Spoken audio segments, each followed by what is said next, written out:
Kahit sa mismong balikatan kasama ang Amerika, tila hindi pa rin tinantanan ng China ang Pilipinas. Ang isa nating barko nilapitan at binantayan ng mga warship ng China. Nakatutok si Chino Gaston. Alas 8 ng umaga, biglang lumitaw sa dagat ng Northern Luzon at sumalubong sa BRP Apollinario Mabini ang Jiangkai II class frigate ng China na may bow number 579.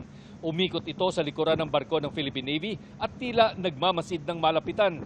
Sa laki ng barko ng China, nanliit ang barko ng Philippine Navy na tuloy lang ang paglalayag sa pagpapatuloy ng Division Tactic Exercises kasama ang BRP Ramon Alcaraz, BRP Gabriela Silang ng PCG at US warships na USS Savannah at USS Comstock.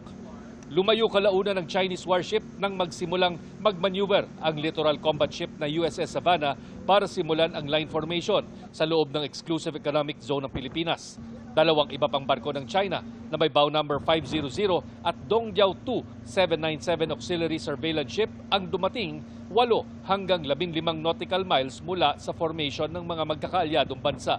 Nagpalipad naman ng helicopter ang USS Comstock na lumapit sa mga barko ng China at nagsagawa ng aerial survey. Ilang beses na radio challenge ng BRP Ramon Alcaraz ang mga barko ng China na nag-radio challenge din pabalik. Sinusubukan pa namin makuna na pahayag ang Chinese Embassy kaugnay nito. Will not have an effect doon sa execution ng mga event natin. We will focus on our objective, which is to enhance our interoperability and cooperation with other nations. Sa isang parte ng exercise, pinagitnaan ng US at Philippine warships ang BRP Gabriela Silang na tila abang ine-eskortan habang naglalayag.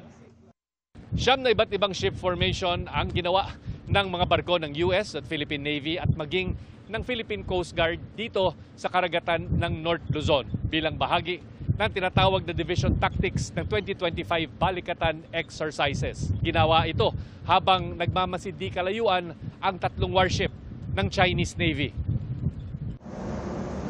Hindi naman nakaapekto sa ginawang exercise ang pagdating ng mga Chinese warship. Bukas, ipagpapatuloy ang pagsasanay ng mga kaalyadong bansa sa pag-refuel habang patuloy ang paglalayag ng mga barko. Para sa GMA Integrated News, Chino Gaston, nakatutok, 24 oras.